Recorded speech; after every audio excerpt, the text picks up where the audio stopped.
Hello my dear friends, कैसे हो आप सब। वासुदेव सर अग्रवाल का साहित्यिक परिचय जो बेहद इंपॉर्टेंट है और हर साल एग्जाम में पूछा जा रहा है। आप खुद देख सकते हैं दोस्तों ये कितना इंपॉर्टेंट है और कितनी बार एग्जाम में पूछा गया है। तो इसको मैं आपको एक बेहद ही आसान तरीके से बताऊंगा। तो चलिए टाइम को ना वेस्ट करते हुए वीडियो को स्टार्ट करते हैं। तो सबसे पहले हम लिखेंगे कि वासुदेव शरण अग्रवाल जी का जन्म 1904 ईस्वी में उत्तर प्रदेश के मेरठ जिले के खेड़ा नामक ग्राम में हुआ था। इनका जन्म कहाँ हुआ था दोस्तों? तो इनका जन्म 1904 ईस्वी में उत्तर प्रदेश के मेरठ जिले के खेड़ा नामक ग्राम में हुआ था। यानी उत्तर प्रदेश में मेरठ एक जिला है, वहाँ पर इनका जन्म हुआ था। फर्स्ट हेडिंग लगाएंगे साहित्यिक परिचय। इसमें लिखेंगे वासुदेव शरण अग्रवाल हिंदी साहित्य में निबंधकार के रूप में प्रसिद्ध हैं। जो वासुदेव शरण अग्रवाल जी हैं वो हिंदी साहित्य में निबंधकार के रूप में प्रसिद्ध हैं। इन्होंने कई ग्रंथों का शोधन किया है, यानी इन्होंने बहुत से ग्रंथों पर शोध किया है या उसका शोधन किया है।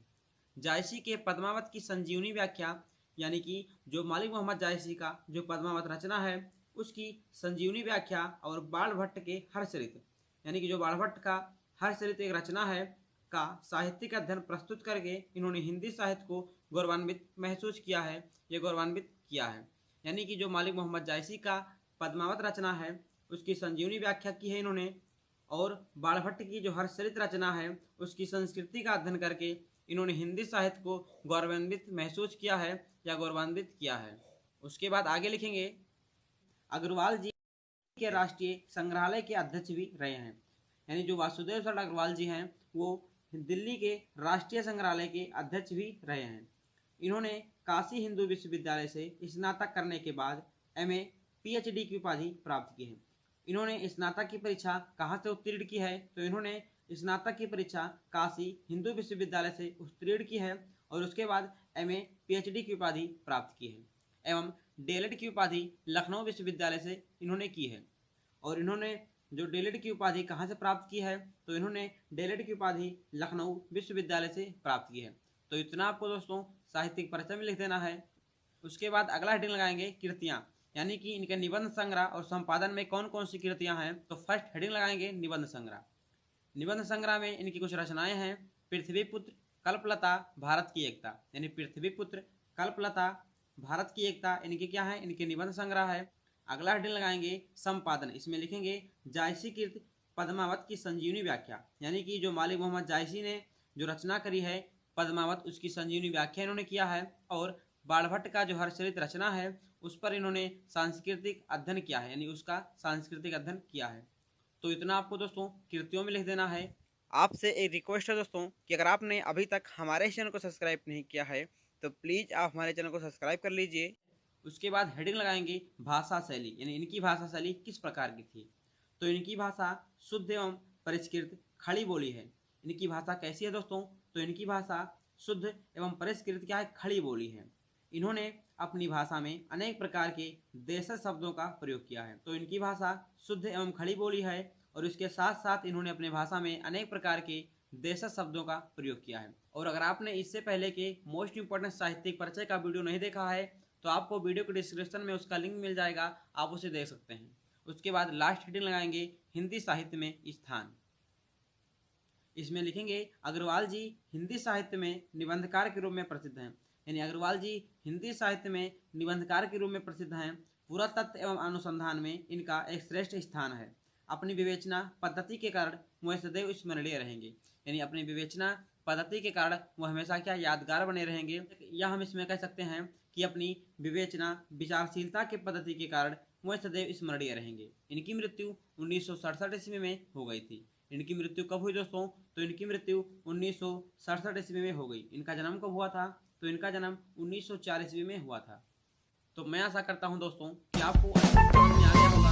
रिक्वेस्ट है दोस्तों कि आप वीडियो को पूरा देखिएगा, और आपने अगर अभी तक हमारे चैनल को सब्सक्राइब नहीं किया है तो प्लीज़ आप हमारे चैनल को सब्सक्राइब कर लीजिए। तो चलिए टाइम को ना वेस्ट करते हुए वीडियो को स्टार्ट करते हैं। सबसे पहले हम लिखेंगे भारत रत्न डॉक्टर एपीजे अब्दुल कलाम जी का जन्म 15 अक्टूबर 1931 ईस्वी को तमिलनाडु के रामेश्वर जिले धनुषकोडी में हुआ था। इनका जन्म कहाँ हुआ था दोस्तों? तो इनका जन्म 15 अक्टूबर 1931 ईस्वी को तमिलनाडु के रामेश्वर जिले धनुषकोडी में हुआ था। इनके पिता का नाम जैनुलाब्दीन था और इनका पूरा नाम अबुल पाकिर जैनुलाब्दीन अब्दुल कलाम था। इनका पूरा नाम क्या था दोस्तों? इनका पूरा नाम अबुल पाकिर जैनुलाब्दीन अब्दुल कलाम था। तो आपको हेडिंग लगाना है साहित्यिक परिचय। इसमें लिखेंगे डॉक्टर एपीजे अब्दुल कलाम जी ने अपनी रचनाओं द्वारा युवा जीवन को आगे बढ़ने का एक मार्ग बताया है। इन्होंने अपनी रचनाओं के द्वारा युवा जीवन को यानी युवा पीढ़ी को आगे बढ़ने का एक मार्ग बताया है। लिखेंगे आगे, वर्ष 1962 ईस्वी में भारतीय अंतरिक्ष अनुसंधान संगठन में आने के बाद इन्होंने कई परियोजनाओं में अहम भूमिका निभाई है। यानी वर्ष 1962 ईस्वी में जब ये भारतीय अंतरिक्ष अनुसंधान संगठन में आए तब उसके बाद इन्होंने कई परियोजनाओं में बहुत महत्वपूर्ण योगदान दिया या उसमें महत्वपूर्ण भूमिका निभाई। आगे लिखेंगे, इन्होंने SLV-3 के निर्माण में महत्वपूर्ण योगदान दिया, इसी कारण इन्हें मिसाइल मैन के नाम से जाना जाता है। आप सभी को पता होगा दोस्तों कि डॉक्टर एपीजे अब्दुल कलाम जी को मिसाइल मैन के नाम से जाना जाता है। आगे लिखेंगे, इन्हें अनेक पुरस्कार मिले। भारत सरकार ने 1981 ईस्वी में और 1990 ईस्वी में पद्म विभूषण पुरस्कार से सम्मानित किया। यानी कि दोस्तों 1981 ईस्वी में और 1990 ईस्वी में भारत सरकार ने डॉक्टर एपीजे अब्दुल कलाम जी को पद्म विभूषण पुरस्कार से सम्मानित किया। और आगे लिखेंगे, और वर्ष 2002 से लेकर 2007 तक ये भारत के राष्ट्रपति रहे। इतना आपको साहित्यिक परिचय में लिख देना है दोस्तों। अगला हेडिंग लगाएंगे कृतियां। इसमें लिखेंगे इनकी प्रमुख कृतियां निम्नलिखित हैं। इंडिया 2020, भारत की आवाज, विंग्स ऑफ फायर, हम होंगे कामयाब, माई जर्नी आदि इनकी क्या है दोस्तों? इनकी प्रमुख रचनाएं हैं। आपको इतना कृतियों में लिख देना है। अगला हेडिंग लगाएंगे भाषा शैली। इसमें लिखेंगे कलाम जी की शैलियों और विचारों को समझना थोड़ा मुश्किल है। यानी इनकी शैलियों और इनकी विचारों को समझना थोड़ा मुश्किल है। इन्होंने नए मुहावरों का प्रयोग किया है। इन्होंने अपनी रचनाओं में नए मुहावरों का प्रयोग किया है। उर्दू को आकार देने में इनकी अहम किरदार है। यानी इन्होंने उर्दू को बढ़ावा दिया है। इतना आपको भाषा शैली में लिख देना है दोस्तों। लास्ट हेडिंग लगाएंगे योगदान। इसमें लिखेंगे डॉक्टर एपीजे अब्दुल कलाम जी विचारों के धनी थे। ये देश के विकास एवं युवा पीढ़ी की जागरूकता की हमेशा चिंता करते थे।